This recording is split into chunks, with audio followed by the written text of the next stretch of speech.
GrokTALK. 3, 2, 1.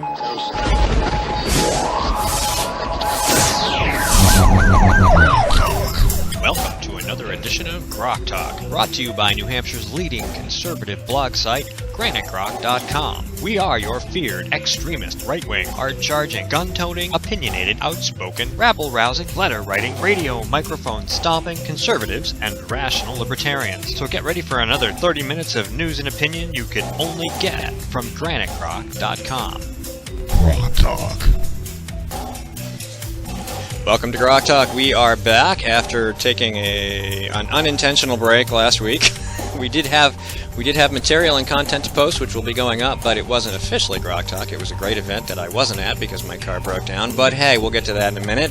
This week, Kathy Rago joins us. She's running for the New Hampshire State Senate in District 7 in New Hampshire. Ed Nail is here with us now. We'll be in and out depending on guests as we go. We're going to talk about voter fraud, some things that happened in New Boston, some things that happened with Bill Gardner, and what we might expect as a result of that. And of course, Rick Olson said he might drop in and talk to us about whatever's going on at the Londonderry Fishing Game Club. And we'll probably be giving Grokster Susan, who is over at the Manchester Gun Show, volunteering for the New Hampshire Women's Defense League. What's our number here? You're looking confused. Yeah, what's our number here at 603-715-9689. 9689.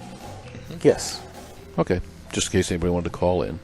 Yep, and Absolutely. you could call in. 715-9689. 715-9689. We have to keep Ed busy. Yeah, we need a jingle, I guess, for the Ed phone number. Flasher. Ed Larkin, yes. Professor Ed the Flasher Larkin. Yep. Only on GrokTALK do you get a professor who flashes people in a parking lot as the nickname of your phone flasher. So. Yes, a nice bright strobe. Yeah. So give us a call. We're going to cover Sunday, what we did Sunday. Sure, let's start with Sunday. Saturday. We weren't here Saturday because we were doing an event Sunday, the constitutional event that Diane Gilbert runs mostly every year, but it's been idle for a couple of years. It's the Constitutional Studies. National Heritage Center for Constitutional Studies. Yes, sir. A long name with a very unfriendly acronym.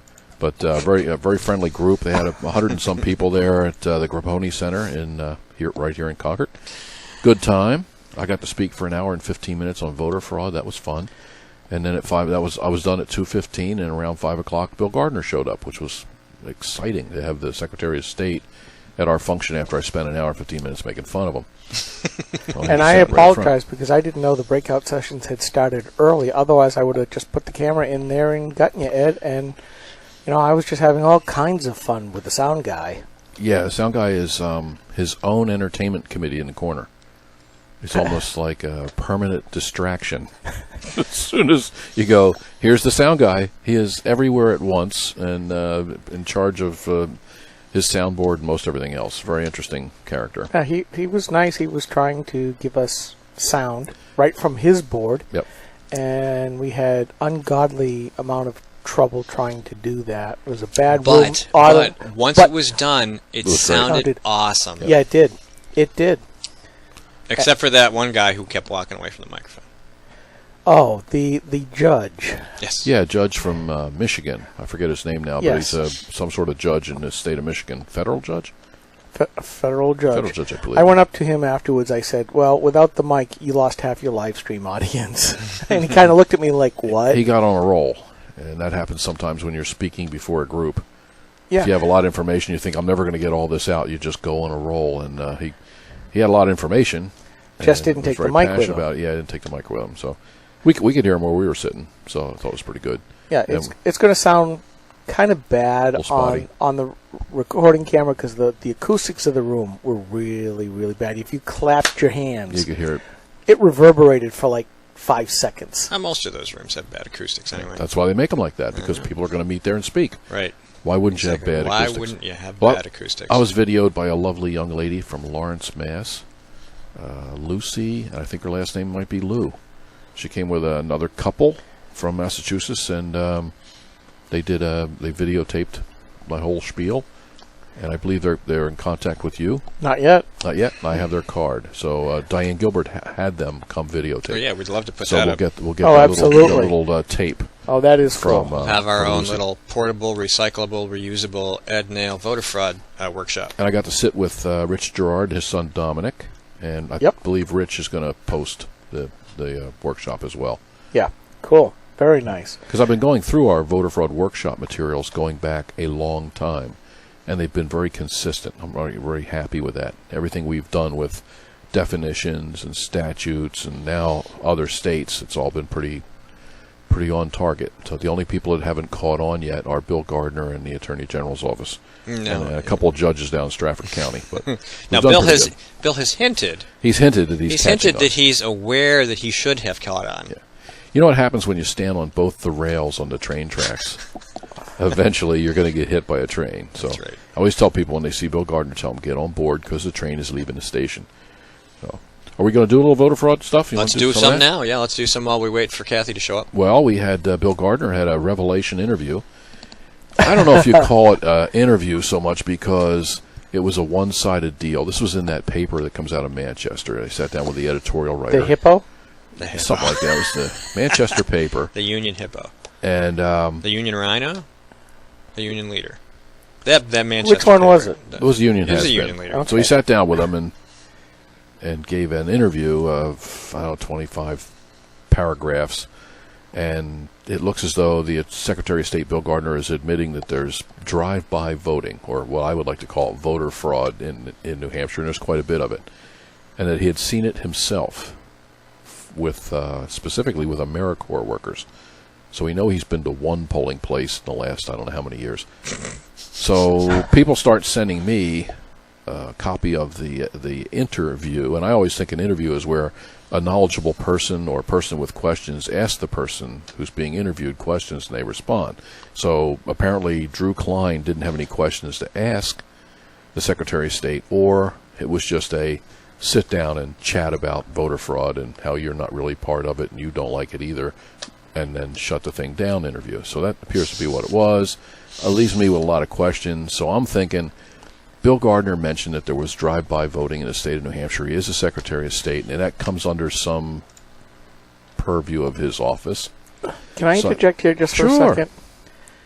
If Drew Klein isn't asking the hard questions, and Dan Toohey, who is now doing John DeStazo's old column, sat on that Foley information for 2 weeks without revealing it, thus having Drew Klein endorse Jim Foley and then made him look like a fool. Hand in glove down there at the UL. Is there something in the water at the UL that they just don't want to tell the whole truth and nothing but the truth anymore, or do they just not care? I think it starts with bank and ends in Rupsy if they just continue like this, because there's hardly anybody buying the paper. You would think that if the Secretary of State says, yeah, we have voter fraud, that I would get more than 3 or 4 emails. You think it would be at the top of the front page. But in it big, wasn't. bold So type. That's like he's unlocking the door and opening it up. Why didn't Drew Klein slam it open? don't If know. Bill Gardner came to us and said, hey, I've seen voter fraud, you can bet your ass we would have that on Breitbart. We would have it everywhere within like 24 hours. Yeah, well, we're everybody in the state, in the country would know that our Secretary of State says we have voter fraud, which, by the way, is something Ed's been talking about for over a decade. For 15 years. And actually sometimes to Bill. Sometimes to Bill. So I went to his Giving him office. documents. I went to his office Papers. Thursday to give him documents. Again, I quit giving documents to the AG and the Secretary of State in about 2006 when I figured out they are the enemy, they're not your friends. I stopped going there. Well, I went there Thursday and I gave Bill Gardner the, what do you call it? Cross-check. Cross-check. It's 16 pages of what I would call a PowerPoint presentation. So it's just about idiot-proof. And it shows you what the Interstate Voter Registration Cross-Check Program is. And it costs nothing to join. And there's 28, 29 states in it right now. So I gave it to him. He came out. He's on the phone when I got there. And he came out and said, here you go, Bill. This is a folder with the 16 pages and a brief description of how to get started. All you do is call the Secretary of State of Kansas, and he'll set it up with your IT people. So you take 2 of the people that you see in that office and say, when they're set up, send them our voter checklist, and they'll cross-check it against the other 28 states. Then you'll find the people that are double registered, double voting, things like that. So he looked kind of puzzled, kind of tentative, but he kept looking at it, looking page and page. I don't know what he was looking for. An out? Maybe an escape hatch. Like, will someone open the window so I can jump out? Then I said, this is, if I was going to look for voter fraud, this is what I would use. It doesn't cost anything. And all you do is sign up and they cross-check it for you, which we're trying to do privately at this point in time. Thank you very much. Catch you later. And I left.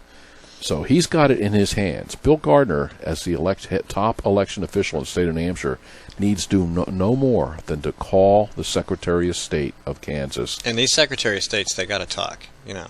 Really. They have meetings and clubs and stuff. When they go to the family picnic, they must run into each other occasionally, right? Yeah, right. Well, there is we know at least the Democrats are doing it because the Democratic left was Soros sponsored, was doing the Secretary of State project, which was to get secretaries of state elected, because it isn't always who votes, it's who counts the votes. Yeah, which we've learned here in New Hampshire. And in Minnesota, a lot of people believe that Al Franken has U.S. Senator in front of his name because of that effort. Because if you remember, that was a long, dragged-out thing that went on for like 8 months before the senator race was finally declared. And whatever official. ballots Al Franken needed would suddenly appear. If he needed another trunk. 10, they would appear again. They would appear again. They would appear. It was a pretty sloppy vote.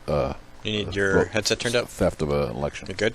Okay. So anyway, so I gave Bill Gardner the stuff, and next we're going to proceed to go through the rest of the interview, confession, whatever you want to call it, of Bill Gardner in the Manchester paper, and break it down bit by bit.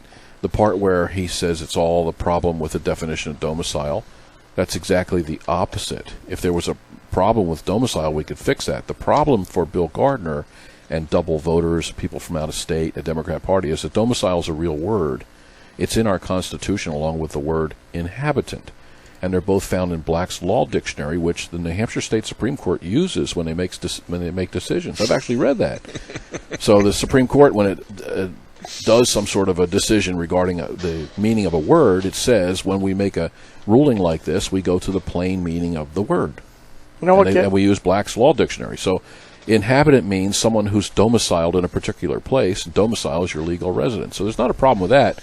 If there was a problem with domicile, then Judge Lewis would not have had to invent a new word called mobile domicile, would he? Mm-hmm. That's a compound word. Yeah, that's compound, yeah. So for a compound idiot, is no longer a Superior Court judge because he apparently said something demeaning about female lawyers, and that's always a smart thing to do, huh? So anyway, resign? He's gone. So he retired. He retired early. Yep. So another guy from the Attorney General's office is now Superior Court judge, making the same goofy rulings as Judge Lewis did. And I have his ruling here it's in not the dickhead, is it? That would almost be funny. The state of New Hampshire. Where's the laughter? Oh, I'm sorry. Rivers. Wait. Try it again. It's not dickhead, is it? Yes, that's his name. I don't know if I should I distance think he likes myself to be from this called new machine. Richard Head. Yeah. Rickhead? Yeah, Richard Head. Yes. You know, there's a guy in my town running for the House called Dick Bean. And I just can't, every time I go by that sign, I'm like, We had a Dick Bean. congressman. Yep. Dick Sweat. Dick Sweat. It has something to do with New Hampshire. Yep. If you're a dick, you show up here sooner or later. You get into the bureaucracy or you run for office. So anyway, I don't dare say a word. I don't bother reading the decisions from those Superior Court judges because they make absolutely no sense. So what I've done is I've given Bill Gardner the beginning of a process of discovering who's voting in New Hampshire from out of state. Next, we'll work on definitions. I'll get him a copy. But doesn't listen to a word you say. That's the guy.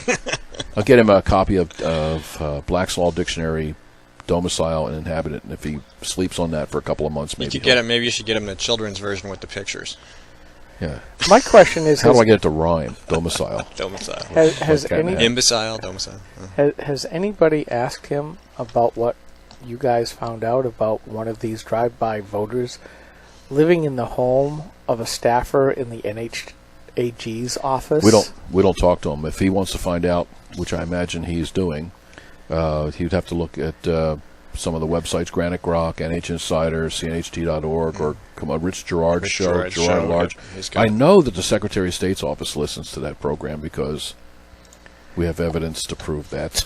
Well, you know, So, a day they're or up two at- before Bill came out of the closet on voter fraud, Bill O'Brien sent me some documents of a complaint filed with the Office of the Attorney General in which residents wanted to have removed 4 names from the checklist of people in their house who lived in their address but hadn't lived there since 1990. So this was in 2012. 22 years. These names were on the list, at least one of them. And the keepers of the checklist in New Boston said, no, we can't take them off. State says we can't do it. So they file a complaint with the AG. The AG says, no, you can't do it. These people left in 1990 with their 3 toddler children. Okay, now remember I said there were 4 registered names other than the people who actually live in the house. So these people have been living in England since at least sometime right after 1990. And 22 years later, when the complaint was filed, there wasn't just 1 U.S. citizen, because the mother was English. There was 4 U.S. citizens. So the 3 toddlers had also registered as adults from an address they hadn't lived in since they could barely walk. Now, think about that, people of New Hampshire. I wrote, New Hampshire cannot protect your vote. Do you even give a damn? All right? Anyone from anywhere can vote here. Anyone from anywhere. Any election. They don't even have to show up. They just need to provide an address, a domicile du jour, no strings attached, and they get to cast a ballot in your town. That's how the law is being interpreted and enforced, as in not enforced. 22 years, didn't even live in the country, can't take them off the checklist. And why did you ask? Why is that? Well, they need a place to vote from, and that was their last residence. Well, then vote from the U.S. Embassy, or vote from the post office in the town where you came from. But don't vote from my house. Yep. According to the town, U.S. residents can't vote without a valid address, even though the Rickey family had by all accounts been living in England since 1990. Should they need to vote in New Hampshire, they must have a domicile to vote from. They can't vote from town hall. That's the answer. Just redefine domiciles to being somewhere other than my house. Just, we have the same situation. There's a place we know of in Nashua, too. Some Canadians vote in a place in Nashua. Same deal. They left in 1980, I think, even before that. So that's how we interpret the laws. So that's, my appeal is to the regular everyday person whose vote is being erased, whose taxes are being spent, whose children are being taught based on votes by people who don't even live here. We're going to take a quick break, and we'll be right back with more of this stuff. New Hampshire is famous for scenic drives, but they're tough to enjoy when you're on your way to the doctor. Because Obamacare limits your choices, some will have to drive more than an hour to see a doctor. What's health insurance worth if care isn't there when you need it? Jean Shaheen voted for Obamacare, putting your doctors and hospitals further out of reach. Tell Senator Shaheen Obamacare is not working for New Hampshire.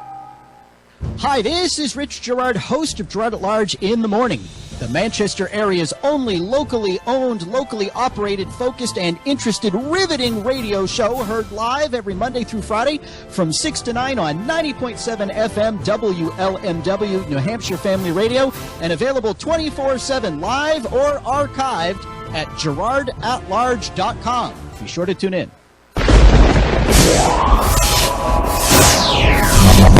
Rock Talk. Welcome back to Voter Fraud Land. And lots of other stuff. Yay. Lots of other stuff. Where are you from? You can vote here. Yeah. Right. Meet my trunk monkey. My trunk monkey.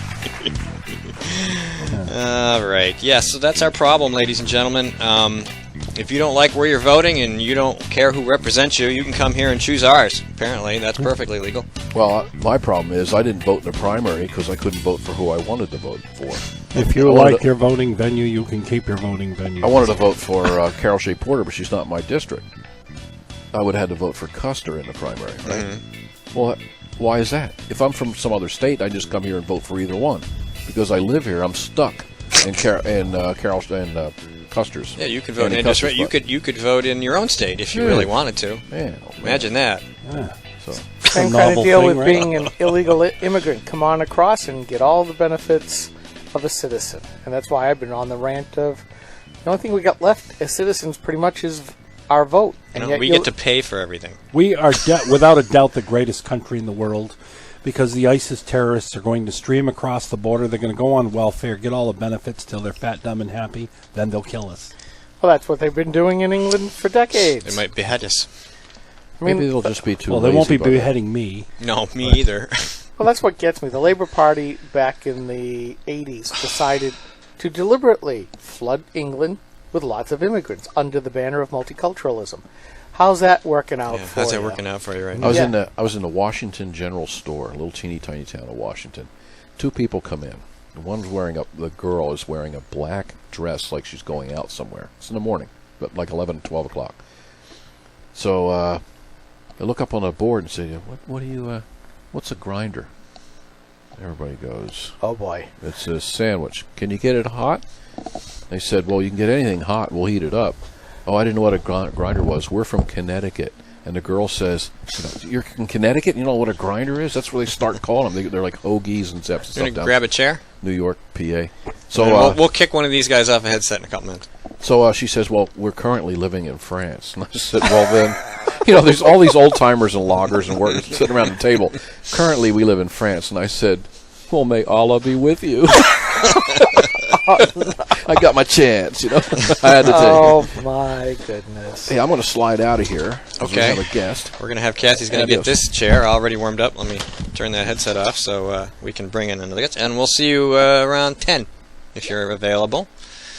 Kathy, come have a seat. We're just talking about vote fraud and that sort of thing. Big week. Yeah, big week for vote frog. Vote frog. Vote frog. I should call it that. The French were right. Vote frog. Is that what you call it, Ed? When the French vote here, vote frog. Vote frog. Okay. So, how Bill Gardner come out of the voter fraud closet this week in the Union Leader and announced that yes, there is voter fraud here, and I'm sure that he'll be getting a talking to by Chairman Buckley and the Democrats, and they'll be straightening his ass out. Yeah, I would Wait, imagine. I misspoke.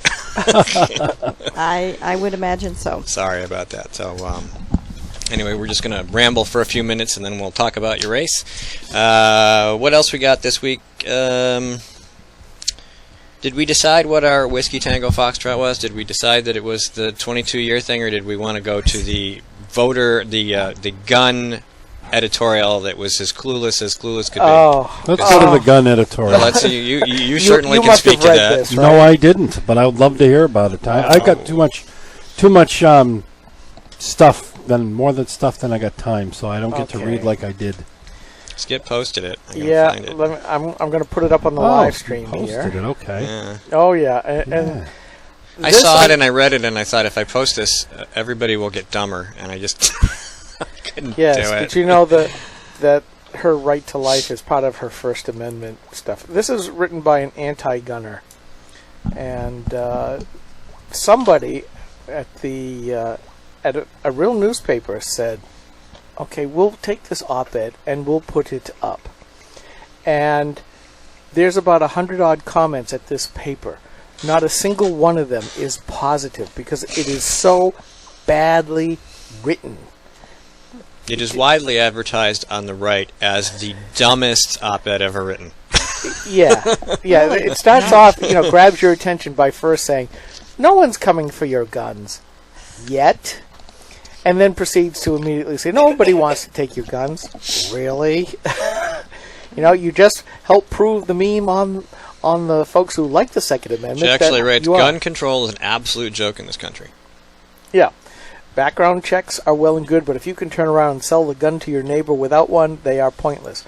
Well, my whole point was, well, what about the right of private property? One of the two pillars, along with the rule of law, that made this country far different than any other, especially at that time.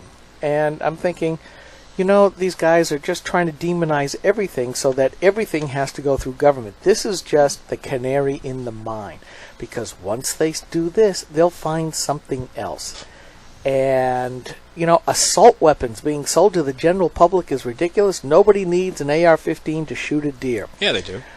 Well, most people wouldn't use an AR-15 to shoot a deer because it's not powerful enough. But, and it just goes on and on and on. I will tell you, go read it on Granite Rock. It's called a WTF moment. Can this anti-gunner pen a worse gun control op-ed, more devoid of actual facts? Yeah, it's a good litmus for the level of intelligence, the rhetoric, the narrative that this person has absorbed. They and millions of others just like them. Yes, they've forgotten all about my First Amendment one, specifically my right to life. Sorry, that should trump your right to sling a semi-automatic weapon over your shoulder and sit in the booth next to me in a restaurant. I mean, you just go through this and go, okay, maybe she's really showing that she's an idiot, but what about the editors at the paper, unless they put this up deliberately as a farce? Could have been. I just think as you're reading this, the thing that's running through my head is, what about those of us who have the right to own a gun and want to protect ourselves? I mean, what about our rights? The criminals are always going to have guns. What about? Or they're going to have. What about the law-abiding clubs, citizens? or they'll be stronger than you, or there'll be more of them. I mean, it isn't just about guns. I mean, look at England. I agree. They banned guns years ago, and the thugs run the country. Yeah. I don't just mean the government; I mean the other thugs. Right. Right. And they can't stop it. Crime is. We just posted it this week. Crime has skyrocketed since they banned handguns and whatever. It's just horrible. Isn't that pretty much the stats, though, for any country that bans guns? The crime skyrockets. Well, here's the deal. I read it, and there is nothing new, novel, or unique or compelling about her arguments. All she did was repuke the typical Kool-Aid slurping arguments against guns onto a blog. What is this, pickandsentinel.com? Yes. Yeah. I mean, really. I mean, at least I have respect for liberals, anti-gun liberals, that at least come out with a new and novel approach to their advocacy for banning guns, because then I have to think.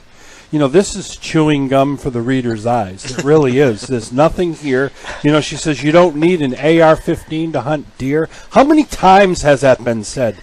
10,000? I'm probably being conservative, okay? Gun control is an absolute joke in this country. You're right, it is, because nobody wants it. And it's not being enforced. Yeah. I mean, your First Amendment. What about my First Amendment ones? Well, what about them? I mean, you're writing this blog. How do you know? How do you know abortion isn't vote suppression? We can talk about that if you'd like. Suppressing voters, All right, we're going to come back in the next segment with Kathy Rego to talk about her state Senate district race, District 7 here in New Hampshire. And you stay tuned, listen to a couple of messages, and we'll be right back.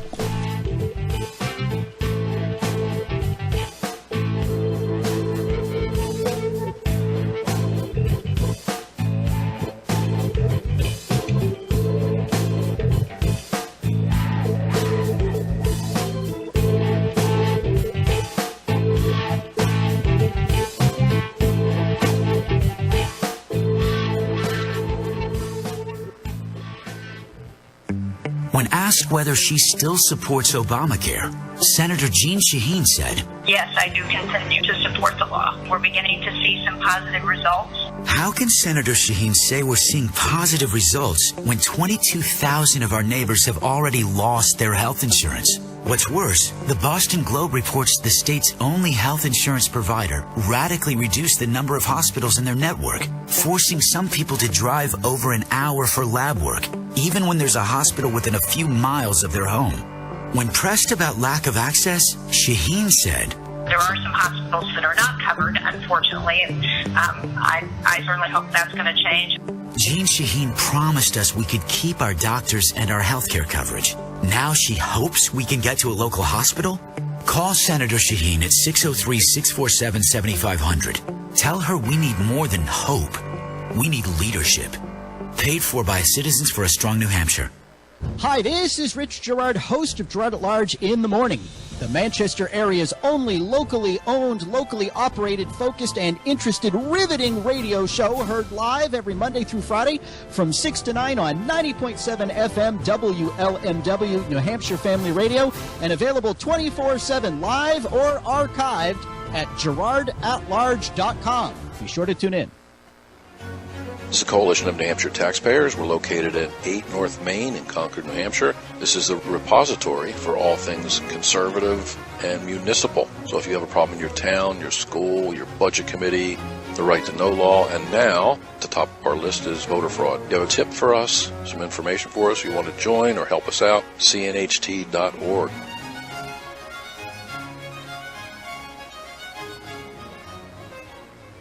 Hi, this is Rich Gerard, host of Gerard at Large in the Morning. You're listening to GrokTALK.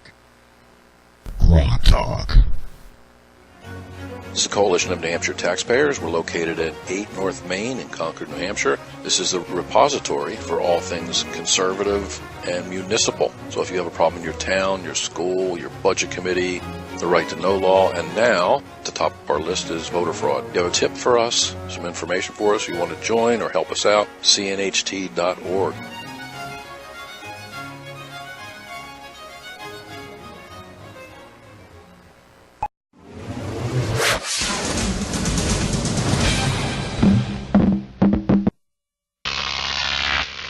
Grok TV.